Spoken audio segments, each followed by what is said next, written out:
تقریر ثانی کے لیے مدرسے کے ایک اور طالب علم محمد ابو بکر سلمہ سے گزارش کہ وہ مائک پر آئیں اور تقریر پیش کریں۔ محمد ابو بکر۔ علیکم ورحمۃ اللہ وبرکاتہ۔ الحمد للہ وکفى وسلام على عباده الذین اصطفى اما بعد فاعوذ باللہ من الشیطان الرجیم بسم اللہ الرحمن الرحیم ان هذا القرآن يهدي للتي هي اقوم صدق اللہ العظیم۔ مہمانان اعظام، بزرگان دین اور گلشن جنہ کے نوشگفتہ پھولو،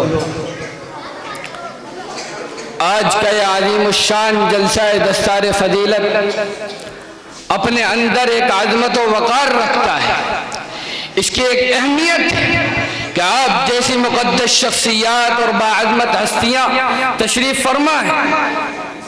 آپ حضرات کے سامنے قرآن کریم کی عظمت اور اس کی انقلابی تاثیر کو بیان کرنے کی جسارت کر رہا ہوں۔ فرزندان اسلام، قرآن کریم اللہ کا کلام ہے، حقانیت اسلام کی واضح دلیل ہے اور اللہ تعالیٰ کی وحدانیت کے پیغام کو عام کرنے کا ذریعہ ہے۔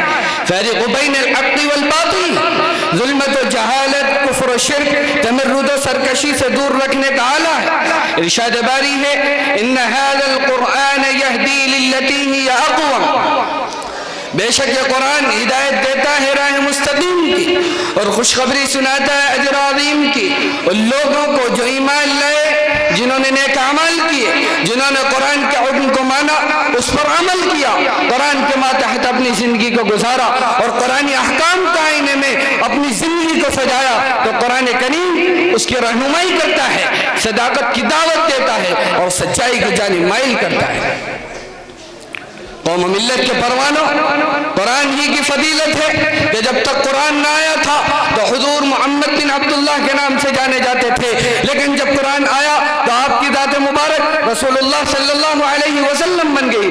قرآن سے پہلے حضرت عمر ابن خطاب تھے، قرآن آیا تو آپ کو فاروق اعظم بنا دیا، قرآن نے عبداللہ ابن قحافہ کو صدیق اکبر بنا دیا۔ قوم ملت کے پروانوں، یہی وہ قرآن ہے جس نے عثمان ابن عفان کو عثمان غنی اور ذی النورین بنا دیا، یہی وہ قرآن ہے جس نے علی بن ابی طالب کو شیر خدا اور علی المرتضی بنا دیا، یہی وہ قرآن ہے جس کی کرشمہ سازیاں بے شمار ہیں، لیکن اگر اس کتاب کو استعمال کیا جائے گا، اس کی اس حیثیت کے ساتھ جس حیثیت کے ساتھ اللہ نے اتارا ہے، یہ معجزہ ہے، آخری نبی کا معجزہ ہے، یہ محض ایک کلاسیکل بک نہیں، یہ پرانی کتاب نہیں، یہ صرف تفسیروں کے حوالے سے پڑھ کر اس کے الفاظ و جملوں کا حل کیے جانے کے لیے نہیں ہے، بلکہ یہ کتاب عصائے موسیٰ سے افضل ہے، دم عیسیٰ سے افضل ہے، ناقہ صالح سے افضل ہے۔ وہ سارے معجزات وقتی تھے، ایک قوم کے لیے تھے، نبی رہے تو معجزہ رہا، بعد معجزے نبی کی حیات میں چلے گئے۔ صالح علیہ السلام کی اونٹنی ان کے موجود ہوتے ہوئے ذبح کر دی گئی اور موسیٰ علیہ السلام کی لاٹھی ان کی وفات کے ساتھ معجزے سے خالی ہو گئی اور موسیٰ علیہ السلام کی ید بیضا بھی ان کے ساتھ رخصت ہو گیا، اور عیسیٰ علیہ السلام کے دم سے بِإِذْنِ اللہ کا جو منظر سامنے آتا تھا وہ آسمان پر اٹھا لیے گئے، ان کے ساتھ ان کا دم ان کی روح پر منتقل ہو گئی۔ لیکن قرآن آخری کتاب ہے، علمی کتاب ہے، عظیم کتاب ہے، دائمی کتاب ہے، اصلی کتاب ہے، ابدی کتاب ہے۔ یہ ایک ایسا معجزہ ہے جو دکھائی ہے ہندوؤں کو، جینیوں کو، عیسائیوں کو، یہودیوں کو، دلتوں کو، یہ اس لیے دیا گیا کہ سب کے سامنے یہ معجزہ دکھائی ہے۔ جس عصائے موسیٰ سے فرعون کا دم نکلا جا رہا تھا، وہ بھاگ رہا تھا اور ڈر رہا تھا اور الزام تراشی کر رہا تھا، آج بھی اگر یہ کتاب بطور معجزہ پیش کی جائے گی تو یہ صورتحال کبھی کی، لرزے کی اور خوف کی اور سہم کی پیدا ہو جائے گی۔ اللہ کی کبریائی اس میں جلوہ ریز ہے۔ اس کا تو حال یہ تھا کہ اگر محمد عربی صلی اللہ علیہ وسلم کا دل اللہ ایسا مضبوط نہ بناتا اور اللہ آپ کو فرشتوں پر فوقیت دے کر اس کتاب کا نص سر نہ لیتا تو صورتحال یہ ہوتی کہ اگر اس کتاب کو براہ راست اتار دیا جاتا تو انسانوں کے چچڑے ہو جاتے، باہر دن دیے جاتے اور زمین ہچکولے لینے لگتی۔ لو انزلنا هذا القرآن على جبل لرأيته خاشعا متصدعا من خشية الله وتلك الأمثال نضربها للناس لعلهم يتفكرون. اللہ فرماتا ہے اگر ہم اس قرآن کو براہ راست کسی پہاڑ پر اتار دیتے تو تم دیکھتے جیسے دھماکوں سے پہاڑ اڑا دی گئی اگر اس کتاب کو براہ راست اتار دیا جاتا. لیکن یہ اللہ کا کرم ہے، اس کا رحم ہے، اس کا اعجاز ہے، اس کی شفقت ہے، اس کی کرم فرمائیاں ہیں. وہ بندوں کے لیے بہت کچھ چاہتا ہے. وہ آخری نبی سے اصلاح چاہتا تھا.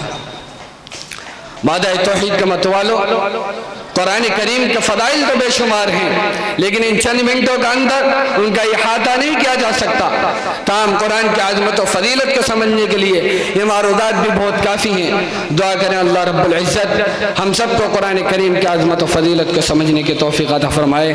آمین. وآخر دعوانا الحمدللہ رب العالمین. ماشاءاللہ، یہ تھے محمد ابو بکر سلمہ جن کا طرز خطابت ہندوستان کے اس عظیم مقرر سے ملتا جلتا نظر آ رہا تھا جس کا اس وقت ہم نام نہیں لے سکتے.